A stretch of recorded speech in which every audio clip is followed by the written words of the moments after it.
Welcome back to my channel fine maths classes. So ഇന്നത്തെ ക്ലാസ്സിൽ നമ്മൾ ഡിസ്കസ് ചെയ്യുന്നത് 2016 സർഫസ് ഏരിയാസ് ആൻഡ് വോളിയൂംസിൽ ഒരു ക്വസ്റ്റ്യൻ ആണ് കേട്ടോ. ഓക്കെ, അപ്പോൾ എൻ്റെ ചാനൽ കാണുന്നവർ സബ്സ്ക്രൈബ് ചെയ്യാനും ലൈക്ക് ചെയ്യാനും കമൻറ്റ് ചെയ്യാനും മാക്സിമം ഷെയർ ചെയ്ത് സപ്പോർട്ട് ചെയ്യാനും മറന്നു പോകരുത്.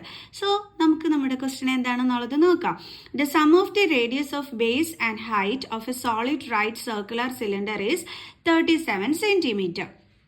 If the total surface area of the solid cylinder is 1628 centimeter square, find the volume of the cylinder. Use pi is equal to 22/7.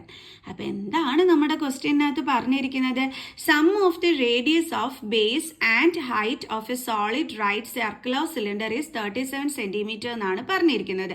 അതായത് നമ്മുടെ റേഡിയസും ഹൈറ്റും കൂടി തമ്മിൽ സം ചെയ്യുന്നത് എത്രയാണെന്ന് പറഞ്ഞിരിക്കുന്നത്? 37. അതായത് റേഡിയസ് പ്ലസ് ഹൈറ്റ് ആണ് 37 സെന്റിമീറ്റർ എന്ന് പറയുന്നത്. പിന്നെ എന്ത് തന്നിട്ടുണ്ട്? If the total surface area of the solid cylinder is 1628 centimetre square. അതായത് TSA ഓഫ് സിലിണ്ടർ എന്ന് പറയുന്നത് TSA of cylinder is equal to 1628 centimetre square ആണെങ്കിൽ എന്ത് കണ്ടുപിടിക്കാനാണ് പറഞ്ഞിരിക്കുന്നത്? Find the volume of cylinder. Volume of cylinder കണ്ടുപിടിക്കാനാണ് നമ്മളോട് പറഞ്ഞിരിക്കുന്നത്. എങ്ങനെ ചെയ്യും നമ്മൾ? അതിന് നമുക്ക് തന്നിരിക്കുന്ന ക്ലൂ ആണ് ഈ TSA of cylinder is equal to 1628 എന്ന് പറയുന്നത്. ഇത് വെച്ചിട്ട് എങ്ങനെയാണ് നമ്മൾ കണ്ടുപിടിക്കേണ്ടുള്ളത്? നമ്മുടെ സിലിണ്ടറിന്റെ ടോട്ടൽ സർഫസ് ഏരിയ കണ്ടുപിടിക്കാനുള്ള ഫോർമുല എന്താ? 2πr into r plus H അല്ലേ, ഇസ് ഈക്വൽ ടു 1628 എന്ന് നമുക്ക് എഴുതിക്കൂടെ? നമ്മൾ TSA കണ്ടുപിടിക്കാനുള്ള ഫോർമുല എടുത്ത് എഴുതി. ആ TSA എന്തിന് ഈക്വൽ ആണ്? 1628 അല്ലേ, ഈക്വൽ ടു 1628 എന്ന് നമുക്ക് ക്വസ്റ്റ്യനിൽ തന്നെ തന്നിട്ടുണ്ട്. സോ അപ്പോൾ നമ്മൾ അതെടുത്ത് എഴുതി. ഇനി ഇവിടെ വാല്യൂസ് ഒന്ന് സബ്സ്റ്റിറ്റ്യൂട്ട് ചെയ്ത് കൊടുത്താൽ പോരെ? ഈസി അല്ലേ? ഓക്കെ, അപ്പോൾ 2 ഇൻറ്റു പൈയുടെ വാല്യൂ എന്താണ്? 22/7. റേഡിയസ് നമുക്ക് അറിയില്ല. ഇൻറ്റു r പ്ലസ് എച്ച് നമുക്ക് തന്നിട്ടുണ്ട് 37 ഇസ് ഈക്വൽ ടു 1628. ഓക്കെ, അയ്യോ ബ്രാക്കറ്റ് ഇടേണ്ടുള്ള ആവശ്യമില്ലായിരുന്നു കേട്ടോ. ഇൻറ്റു 37 തന്നെ അങ്ങ് എഴുതിയാൽ മതിയായിരുന്നു. സോർക്കാതെ ചെയ്തതാണ്. ഓക്കെ, 2 ഇൻറ്റു 22 എന്താണ്? 44 ഇൻറ്റു r ഇൻറ്റു എന്താണുള്ളത്? 37 divided by 7 is equal to 1628. Then 44 into r into 37 is equal to ഈ 7 നമുക്ക് ഇങ്ങോട്ട് ട്രാൻസ്പോസ് ചെയ്തൂടെ? അപ്പോൾ 1628 ഇങ്ങോട്ടാക്കുമ്പോൾ എന്താകും? ഇൻറ്റു 7. ഇനി ഇത് ഇൻറ്റു ചെയ്ത് കഷ്ടപ്പെട്ടിരുന്ന സമയം കളയരുത്. ബോർഡ് എക്സാം ആണ്, നമുക്ക് സമയം വളരെ ലിമിറ്റഡ് ആണ്. അതുകൊണ്ട് തന്നെ നമ്മൾ എന്താ ചെയ്യേണ്ടുള്ളതെന്ന് അറിയാം. നമുക്ക് വേണ്ടുള്ളത് ആറിൻ്റെ വാല്യൂ ആണ്. സോ അപ്പോൾ 6 മാത്രം ഇവിടെ എഴുതിയിട്ട് ഇസ് ഈക്വൽ ടു 1628 ഇൻറ്റു 7. ഇവിടെ ഇതെന്താണ്? 44 ഇൻറ്റു 37 ആണ്.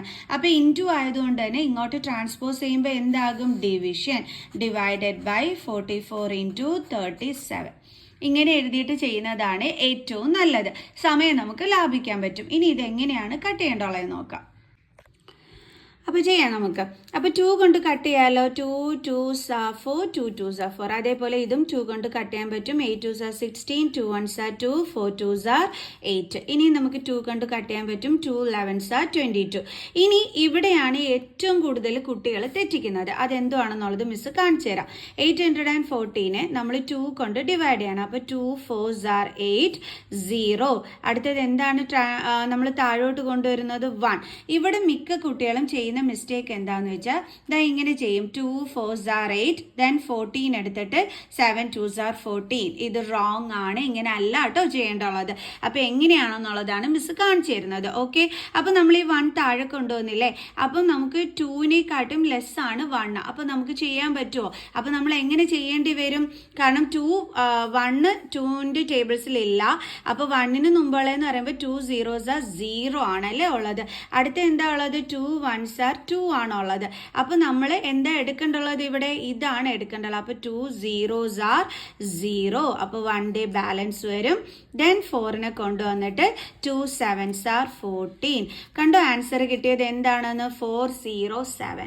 അപ്പോൾ ഇതുപോലെ എഴുതി ആരും തെറ്റിക്കരുത്. അതിനാണ് മിസ് ഇത് കാണിച്ചു തന്നത്. ഓക്കെ, അതായത് 1 താഴെ കൊണ്ടുവന്നപ്പോഴത്തേക്ക് നമുക്കറിയാം 2 1s are 2 ആണ് എന്നുള്ളത് നമുക്കറിയാം. 1 ഇല്ല എന്നുള്ളത് നമുക്കറിയാം. അപ്പോൾ അതിന് മുമ്പ് എന്താ ഉള്ളത്? 2 zeros are 0. അതുകൊണ്ട് തന്നെ മുകളിൽ 0 കൊടുക്കുക, ഇവിടെയും 0 കൊടുക്കുക. ഇതുപോലെ ചെയ്യുക. തെറ്റിക്കല്ലേ എൻ്റെ മക്കൾസ്? ചെയ്ത് തന്നെ മിസ് കാണിച്ചു തന്നിട്ടുണ്ട്. ഓക്കെ, അപ്പോൾ നമുക്ക് കട്ട് ചെയ്യുമ്പോൾ എന്താ കിട്ടുന്നത്? 407. ഇനി 11ന്റെ ടേബിൾസിൽ 407 ഉണ്ടോ എന്നുള്ളത് നമുക്ക് ചെയ്തു നോക്കാം.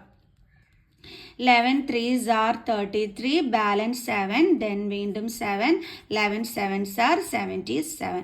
സോ അപ്പോൾ കട്ട് ചെയ്യുമ്പം നമുക്ക് 11 1s are 11, ഇവിടെ എന്ത് കിട്ടും? 7 എന്തായിരുന്നു കിട്ടിയിരുന്നത്? 37. അപ്പോൾ നമുക്ക് കിട്ടിയത് എന്തായിരുന്നു? ഇവിടെ ഡിവൈഡ് ചെയ്തപ്പോൾ 37. അതാണ് മിസ് ഇവിടെ അടുത്ത് എഴുതിയത്. ഇനി നിങ്ങൾ നോക്കിക്കേ, ഈ 37ഉം ഈ 37ഉം കൂടി നമുക്ക് കട്ട് ചെയ്ത് കളയാൻ പറ്റുമല്ലോ. അപ്പോൾ പിന്നെ ബാലൻസ് ഇവിടെ ഇനി എന്തു മാത്രമേ ഉള്ളൂ? 7. R is equal to 7 centimeter. അപ്പോൾ 6 ഇട്ടുകഴിഞ്ഞാൽ ഇനി നമുക്ക് ഈസി ആയിട്ട് h കണ്ടുപിടിച്ചൂടെ? അതെങ്ങനെ നമുക്ക് കണ്ടുപിടിക്കാൻ പറ്റും? നമ്മൾ ആദ്യമേ എഴുതിയിരുന്നു R plus h is equal to 37 centimeter എന്ന്. അപ്പോൾ ഇവിടെ നമുക്ക് Rന്റെ വാല്യൂ സബ്സ്റ്റിറ്റ്യൂട്ട് ചെയ്ത് കൊടുക്കാം. അപ്പോൾ 7 plus h is equal to 37, then h is equal to 37. ഇവിടെ പ്ലസ് 7 ആണ്, ഇങ്ങോട്ട് വരുമ്പോൾ -7 ആകും. അപ്പോൾ എത്ര കിട്ടും? 30 സെന്റിമീറ്റർ. അപ്പോൾ എച്ചും നമുക്ക് കിട്ടി. ഇനി നമുക്ക് എന്താ കണ്ടുപിടിക്കേണ്ടുള്ളത്? Volume of cylinder. Volume of cylinder is equal to, volume കണ്ടുപിടിക്കാനുള്ള ഫോർമുല എന്താണ് എൻ്റെ മക്കൾസേ? Pi r square h is equal to പൈയുടെ വാല്യൂ 22/7. R എത്രയാണ് നമുക്ക് കിട്ടിയത്? 7. അപ്പോൾ R സ്ക്വയർ ആയതുകൊണ്ട് 7 2 ടൈംസ് എഴുതണം. h എത്രയാണ് കിട്ടിയത്? 30. സോ ഈ 7ഉം ഈ 7ഉം ക്യാൻസൽ ആയി പോകും. ബാക്കി പോയിട്ട് 22 × 7 × 30 is equal to 22 × 7 7 2s are 14 1 15 1 54. അത് ഇൻറ്റു 3 ചെയ്താൽ മതി. 4 3s are 12 1 5 3s are 15 16 1 3 1s are 3 + 1 4 4 6 2 പിന്നെ ഈ 0 ഇട്ട് കൊടുക്കണം. അപ്പോൾ നമുക്ക് എത്രയാണ് കിട്ടിയത്? 4620. വോളിയം ആണ്. അപ്പോൾ നമ്മൾ സെൻറ്റിമീറ്റർ വോളിയം ആയതുകൊണ്ട് മുകളിൽ 3 ആണ് ഇട്ട് കൊടുക്കേണ്ടത്, അതായത് സെൻറ്റിമീറ്റർ ക്യൂബ്. അപ്പോൾ ദേ കണ്ടുപിടിച്ചു. ഈസി അല്ലായിരുന്നോ? ഓക്കെ അല്ലേ? അപ്പോൾ നമുക്ക് നെക്സ്റ്റ് ക്വസ്റ്റ്യനുമായിട്ട് അടുത്ത ക്ലാസ്സിൽ കാണുന്നത് വരെ ബൈ ബൈ.